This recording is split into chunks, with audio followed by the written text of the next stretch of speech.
The royal family outlive ordinary members of the public by an average of 26%, new research reveals as the Queen prepares for her Platinum Jubilee celebrations this year. A new report by Bayes Business School and the International Longevity Centre, UK, ILC, compares the Windsors with both the general population and the Kennedys in America, often dubbed America's royal family. Just 2 months ahead of the celebrations to mark the Queen's 70th year on the throne, the Tale of Two Dynasties report considers the impact the dynasty of the royal family has had on its, and other generations, longevity.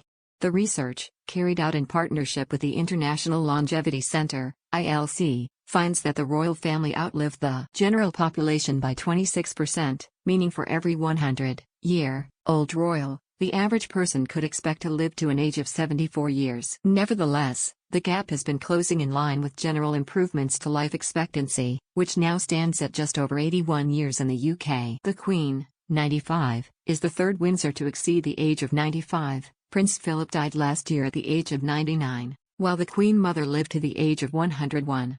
Both the Queen's maternal grandparents died in their late 80s, although her father, George V, died in 1952 at the age of 56. Just 0.15% of the UK population are older than the Queen, approximately 100,000 people, and for roughly 85% of the UK population she is the only head of state they have ever known. About 6 million people alive today should have memories of the coronation in 1953, whether as direct spectators or having seen it broadcast live on television or in cinemas. Report author Professor Leigh Mayhew said the period of world history the Queen has lived through, as well as influenced, is unlikely to be repeated by future monarchs. While the royal family live longer than the general public, used as the research's benchmark, the opposite can be said of the Kennedys. It finds that they have had a lower than average lifespan in comparison to the general public, despite the comparable longevity of the clan matriarch, Rose Kennedy, who died aged 104.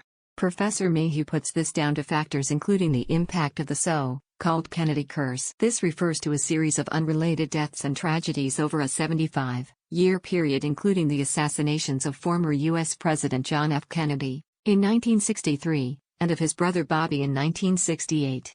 Others have died in plane crashes, drug overdoses. Last year, Maeve Kennedy Townsend McKean, 40, and her 8-year-old son, Gideon Joseph Kennedy McKean, died in a canoeing accident in Chesapeake Bay. Other factors which have shaped each family include the weight of the constitutional position of a monarch in comparison to a politically powerful dynasty, their sources of wealth, the Kennedy family's devout Catholicism, and marked differences in the raising of their children. Professor Mayhew said, while the royal family and the Kennedys are effectively polar opposites, both have been hugely influential for more than a century. These two dynasties, originally established by males, have been dominated by females who lived for much longer than any male before them.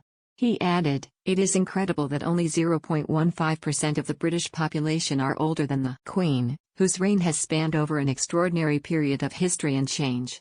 While we see that members of the royal family have significantly outlived the general population over the past decades, it seems to be about more than power and privilege, when we compare them to the similarly termed dynasty of the Kennedys.